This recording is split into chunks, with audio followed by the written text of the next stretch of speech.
Welcome to online lecture. Patuloy tayo sa ating series. Pag-aaralan natin yung pre-algebra review. So ngayon, yung topic natin is about operation symbols. Yung operation symbols natin dito, yung basic math operation symbols, meron tayong 4 para sa addition, subtraction, multiplication, at saka division. So sa addition, ginagamitan natin siya ng plus sign kapag nag-a-add tayo. So, kapag A plus B, so, yung pagkabasa natin dito, the sum of A and B. So, yung sum is yung result or yung answer natin sa A plus B. Next is yung subtraction. Subtraction naman is A minus B. Ito yung minus sign na ginagamit natin kapag nagsasubtract tayo or nagma-minus. So, yung pagkabasa naman natin dito is the difference of A and B. So, difference, so yung order natin or yung pagka sunod-sunod ng variables, kailangan importante natin na i-identify. For example, pag sinabi natin the difference of A and B, ibig sabihin A minus B. Pero kapag the difference of B and A, mababaliktad na siya. So, magiging B minus A. So, hindi na ganito yung symbol. So, isa pang way or paraan, isang way kung paano natin basahin to is B is subtracted from A. So, kapag ganito yung structure, yung pagkakasabi, yung B is sinubtract from A. So, yung B na minus siya sa A. So, same lang siya or pareho lang siya sa A minus B. So, importante na malaman tong mga ganito kasi sa algebra, meron tayong mga word problems. So, sa word problems, meron tayong mga keyword na kailangan tandaan or kailangan ma-familiarize para alam natin kung paano na tayo mag-solve ng mga word problems. So, next is yung multiplication. So, sa multiplication, hindi na natin gagamitin yung x kasi sa algebra, madalas natin gagamitin yung x as a variable. So, yung multiplication natin pwedeng dot or tuldok, pwede ding nasa parenthesis. For example, A times B, pwede din naka-parenthesis yung dalawang variable, A times B.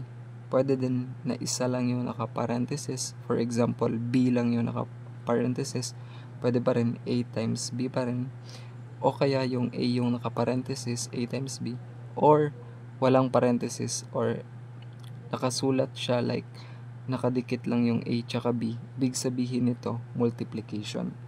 So, the product of A and B. So, kapag minultiply natin yung dalawang number, yung result nun, ang tawag doon is product. So, next naman is a division. So, yung pagdi-divide. So, A divided by B. So, pwede tayo gumamit ng ganitong symbol. So, merong line, tsaka merong tuldok sa taas, tsaka sa ilalim. Pwede din line na parang slanting ganito. Ibig sabihin nito A divided by B. So, ito A divided by B then pwede din parang fraction ganito. Same lang pa rin, division A divided by B. O kaya, ganito A divided by B. So, ibig sabihin nito, yung quotient or the quotient of A and B. So, A is divided by B. So, paano if gusto natin B is divided by A? So, babalik ta rin natin yung A tsaka B.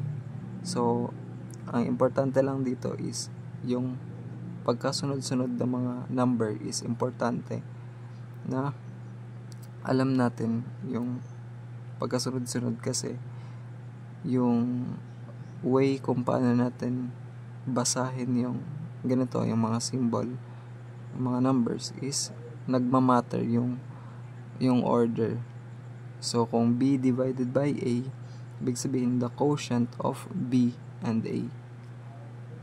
O kaya kapag the quotient of B and A, yung A nasa labas, yung B nasa loob ng symbol na to. So I hope na malinaw yung basic math operation symbols natin. So yung mga pagbabago lang dito sa operation symbol is yung X.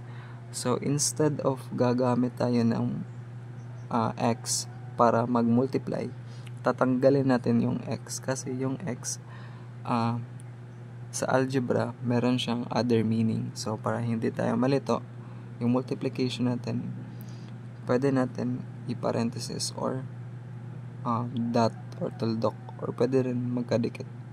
So pwede nga na naka-bracket din.